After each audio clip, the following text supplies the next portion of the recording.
Papulacos Chapter 3. After the events that took place at the church, the villagers thought that vile Katarina locked herself up in her house for safety reasons. Katarina had them fooled because that same evening, and around midnight, she opened her door slowly and closed it very carefully, not to be seen by anyone.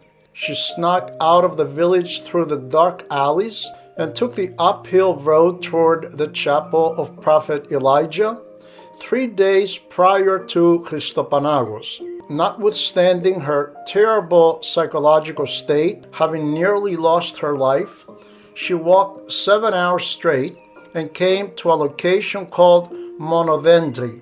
The area seemed deserted, but if one would walk downhill to the creek of Kati, he would see a small cabin. When Katarina drew near the cabin, she saw a mule, 2 goats, 3 pigs, and some hens.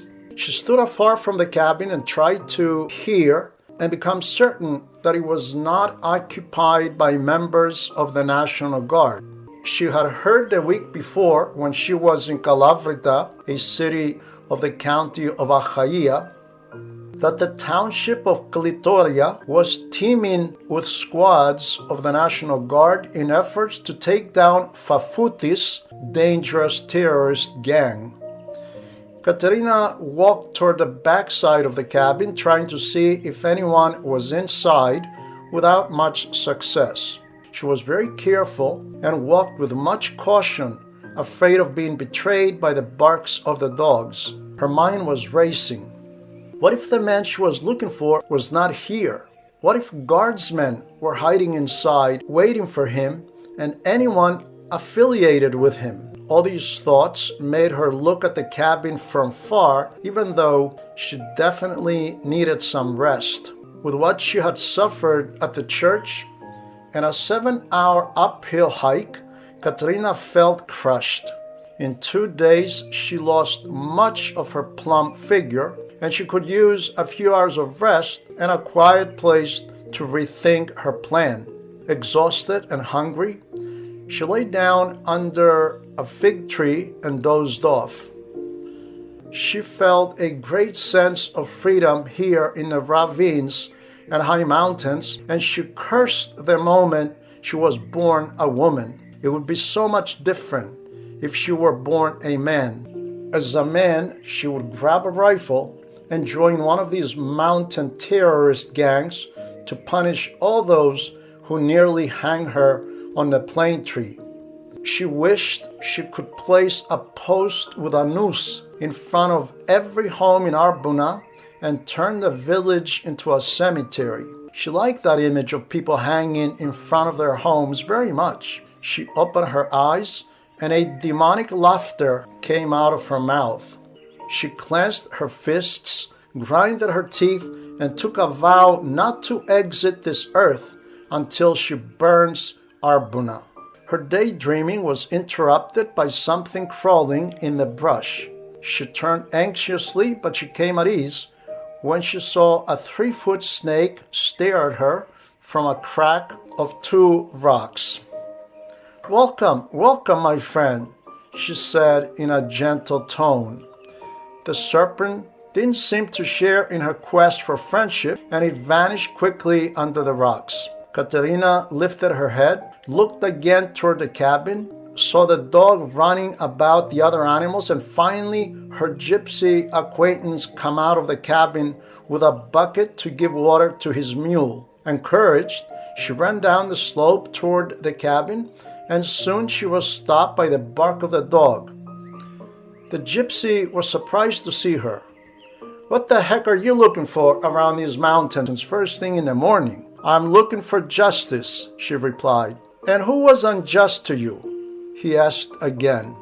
All of them.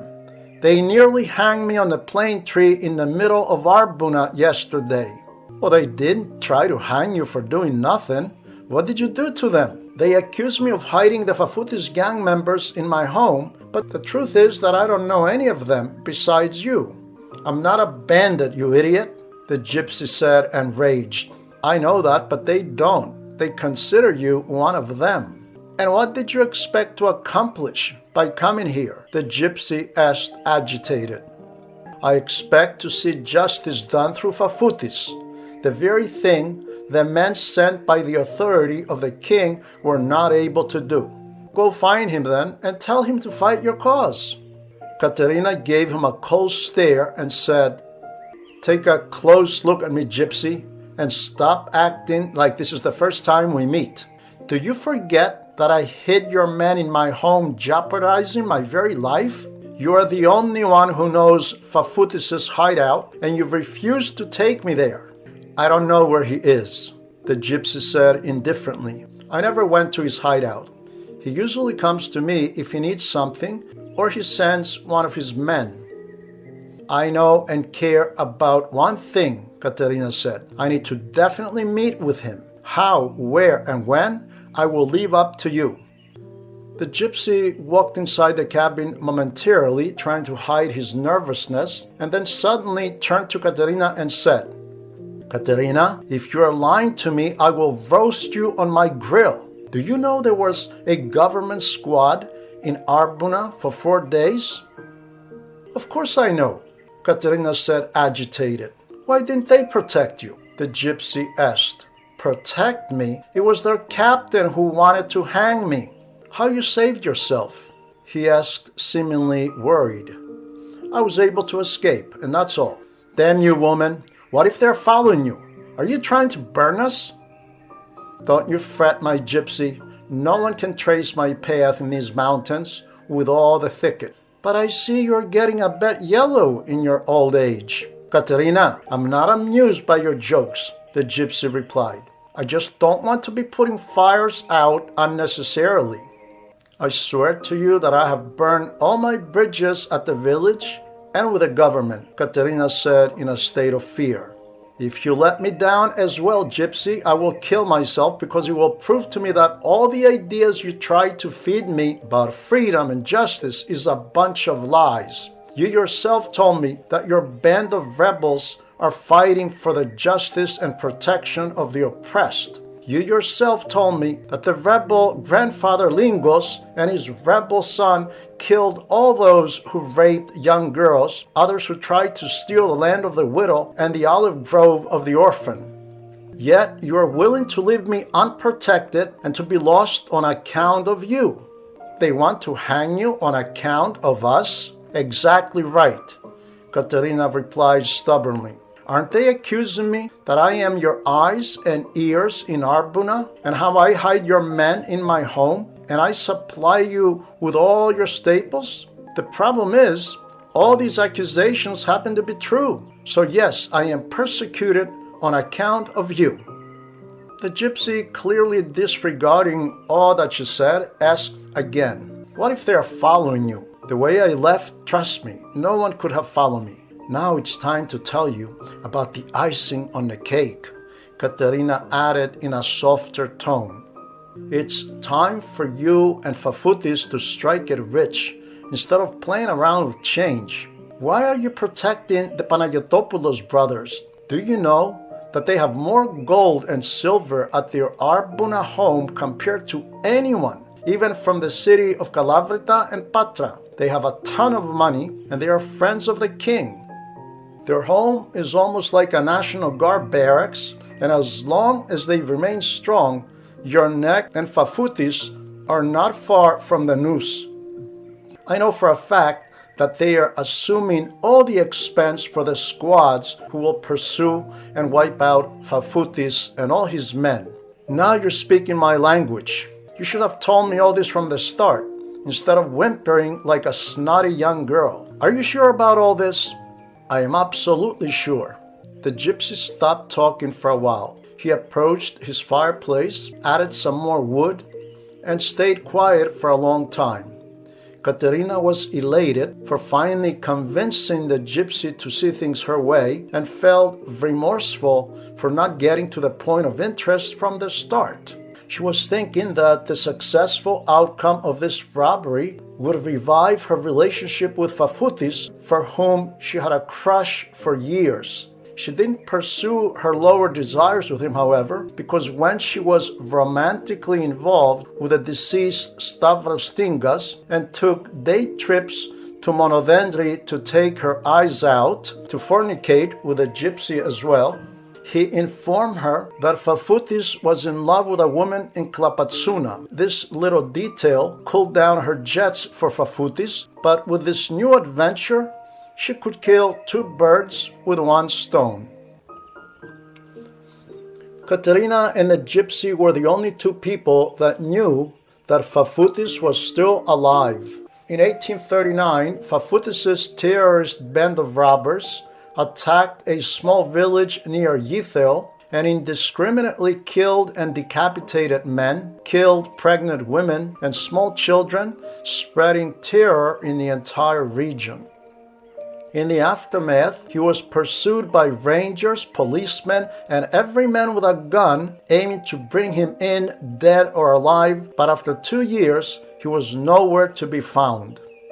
They were all convinced that Fafoutis had escaped from Peloponnese. Some were saying that he sailed to Egypt, some believed that he was killed, and some others were thinking that he was probably killed by his own gang members because they couldn't possibly tolerate such a monster in their midst. His real name was Panayotis Yorgarikos, but most people knew him by his nickname. Fafoutis then was alive and well, and at the end of 1843, his name was connected with a robbery and 2 murders in the suburbs of Kalavrita. This is the monster that Katarina wished to have on her side for protection, and in him she placed her hope. She was looking at the gypsy who was in deep thought with half an eye, and after the silence, his words felt like beautiful music to her ears. You will find justice. In 3 days, the Panagotopoulos brothers will no longer be in Arbouna. For 2 days now, Katarina wandered in the mountains and slept under trees, fearful of wolves and coyotes. On a 3rd day, she left the mountain tops and descended toward the chapel of Prophet Elijah. She stopped on a hill that enabled her to oversee the entire territory, including Arbouna, away from the eyes of those who were seeking her demise. At dawn, she saw 6 silhouettes approaching Prophet Elijah, 2 on horses and 4 on foot. Her heart began to race and her body was shaking. She clenched her fists and grinded her teeth, certain that the greatest hour of her life was at hand. As she was watching the terrorist band descend, she was picking up posts to ascertain that they were well on their way. A tall cypress tree, a boulder were used as her signposts to make sure that they were progressing well. As they were passing her signpost and approaching Prophet Elijah, she would sigh with relief. Something inside was pushing her to run toward them and to show them the shortest path toward Arbouna, but she held back. She thought it would be best to let them do what they do and to rejoice watching them travel toward this thrice blessed venture. Suddenly, she saw them stop and jump off the horses near the old abandoned mill of Papazupa. Then she saw them running in a different direction as to take cover, and then they disappeared altogether. She stood on her toes and her eagle eyes scanned closely the entire area, but she couldn't see anything. Terribly agitated, she felt her blood freezing in her veins and cold sweat was pouring down her forehead. Impatient by nature, she loved jobs with fast results, and she hated any unnecessary procrastination. In her nervousness, she unconsciously opened her backpack, took out a piece of bread, and started gnawing at it, with her eyes glued on the abandoned mill. You would think the earth opened and swallowed them up, for there was no sign of any of them all day. She began to think that they may attack at night, so she kept vigil during the moonlit night, awaiting some signs that would fill her with satisfaction. She was pleasantly surprised to see the band at dawn and after the disappearance of the morning star. She tiptoed to see better, and she watched them descend toward the church of Prophet Elijah, maintaining a good distance with one another. In a few minutes, she saw all 6 of them at the front of the church. 2 of them stayed outside to take care of the animals and keep watch, and the other 4 entered the church.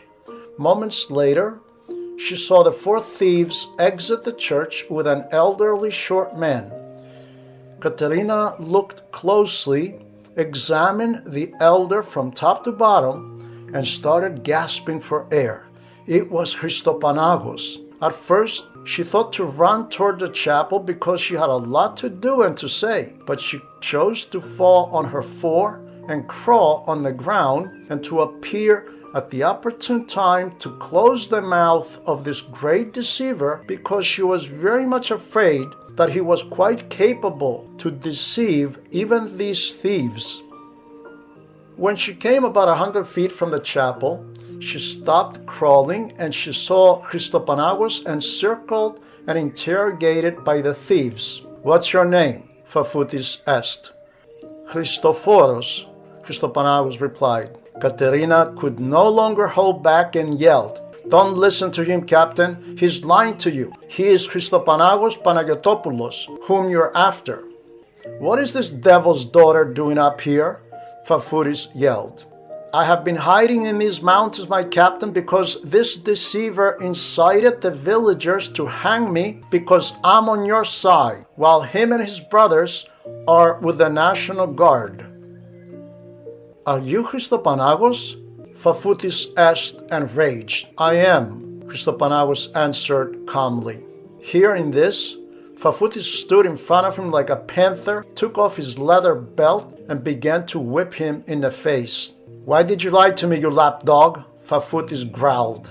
"My baptismal name is Christophoros, and now that I've decided to become a monk, I prefer that people call me with this name."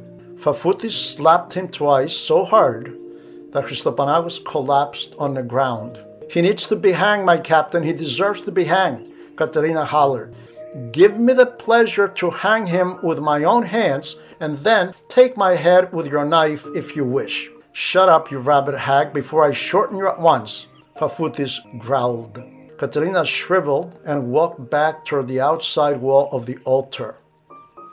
"Tie him up and lock him in the church. Vlasis will keep an eye on the horses, and the rest of you will come with me for our job at Arbouna." Turning to Christophoros, he said, "I will take your brothers out, and I will burn the house they turned into barracks." They quickly tied up Christophoros, they dragged him in the church, and they tied the door from outside. As they were ready to leave for Arbouna, Charybdis, who was on the lookout, whistled 3 times, and all the thieves fell on the ground with this sign. Charybdis whistled 3 more times, and before he was finished, they heard multiple gunshots. "Captain, they're striking us from the backside. Whistle to Charybdis and let's all head north to the trail of Gamila." They took Christophoros hostage, and they began to ascend. They hardly walked more than 50 yards when continuous gunshots were being fired toward them from the direction of the Gamila trail. They tried to turn eastward, but the gunshots felt like rain. "The dirty dogs have us surrounded from all sides," Charybdis hollered. "The king's sissies will pay very dearly for our carcasses," Fafutis said. "Let's choose and strike in one direction to break through, and whoever lives," Charybdis said. "And why are you carrying this dead weight with you?" said Katarina, pointing to Christophoros. "Kill him so you can walk more free. Otherwise, give me a revolver so I can watch him for you." Vlasis, who was standing near her, gave her a strong shove, while Fafutis, totally ignoring her words, continued conversing with his sub-captain Charybdis. "You're speaking well," he told him, "but it will be better to try to break out when it gets dark. It's almost full moon, Captain, and waiting till dark will do nothing for us, Charybdis replied. Let's break out now then, Paphnutius said. As he finished his words, a thunderous voice was heard about 200 feet away. Surrender, Paphnutius! Surrender!